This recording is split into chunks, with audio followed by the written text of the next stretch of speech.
CPI Ernakulam മുൻ ജില്ലാ secretary P Raju 45 ലക്ഷം രൂപ തട്ടിയെടുത്തുവെന്ന് പരാതി. ഹോർട്ടികോർപ്പ് ഇടപാടിൽ പങ്കാളിത്തം വാഗ്ദാനം ചെയ്താണ് പണം വാങ്ങിയതെന്ന് കൊടുങ്ങല്ലൂർ സ്വദേശി ആരോപിക്കുന്നു. പൊതുപ്രവർത്തകൻ എന്ന നിലയിൽ മാത്രമാണ് ഇടപെട്ടതെന്നാണ് പി രാജുവിൻ്റെ പ്രതികരണം. വിനീത VG കൊച്ചിയിൽ നിന്ന്. വിനീത, ഗുഡ് മോർണിംഗ്. വിനീത, സുഖമായിരിക്കുന്നല്ലോ? ഓക്കെ, പറയൂ. Very good morning SK.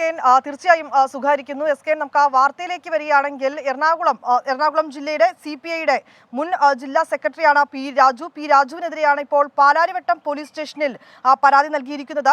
Kodungallur സ്വദേശിയാണ് ഇങ്ങനൊരു പരാതി അദ്ദേഹത്തിനെതിരെ നൽകിയിട്ടുള്ളത്. അതിൽ പരാതിയിൽ പറയുന്നത് ഈ ഹോർട്ടികോർപ്പ് ബിസിനസ്സിൽ പങ്കാളിത്തം വാഗ്ദാനം ചെയ്ത് 45 ലക്ഷം രൂപ തട്ടിയെടുത്തുവെന്നാണ് ആ പരാതിയിൽ പറയുന്നത്. ഈ പണം ഉപയോഗിച്ച് പി രാജു പിന്നീട് പുതിയ കാർ വാങ്ങിയെന്നും ആ പരാതിയിൽ അദ്ദേഹം സൂചിപ്പിക്കുന്നുണ്ട്.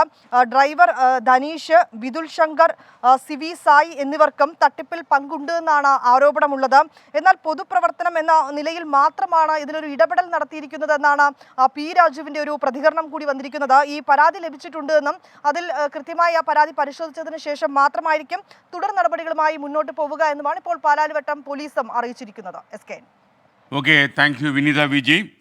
രഘു നന്ദൻ പറയുന്നു, കൊല്ലം സ്റ്റാൻഡിൽ നിന്നും തിരുവനന്തപുരത്തേക്ക് പോകുന്ന KSRTC ബസ്സുകൾ ചിന്നക്കടയിൽ സ്റ്റോപ്പില്ല. അത് കാരണം ജനങ്ങൾ ബുദ്ധിമുട്ടുന്നു. തീർച്ചയായിട്ടും അവിടെ ചിന്നക്കടയിൽ ഒരു പ്രധാനപ്പെട്ട കേന്ദ്രം എന്ന നിലയിൽ അവിടെ ഒരു സ്റ്റോപ്പ് അനുവദിക്കാവുന്നതാണ്.